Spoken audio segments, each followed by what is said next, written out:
the U.S. government has recently taken equity stakes in companies like Trilogy Metals and MP Materials in order to secure domestic supply chains. And that puts ETFs like the United States Copper Index Fund, the ticker is CPER, and USCF Daily Target 2X Copper Index ETF, and that ticker is CPXR, putting these ETFs in the spotlight. So what do these government moves mean for the copper market overall? Well, the government taking an interest in a private company is always, it's a double-edged sword.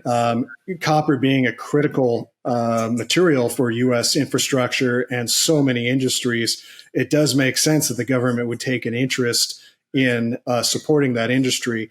Globally, over the last 15, 20 years, there has not been enough investment in CapEx to produce new copper. So the U.S. especially has really, it produces really low amounts of copper. We get a lot of it from South America, some from Asia, a little bit internally. It seems like as geopolitics are doing what's happening, that it does make sense to try to boost domestic supply. Now, the troubling thing is that it takes a long time to bring new supply online. So it's smart to try to boost that, but it's going to be a while before that starts to add to our portfolio of copper as a country.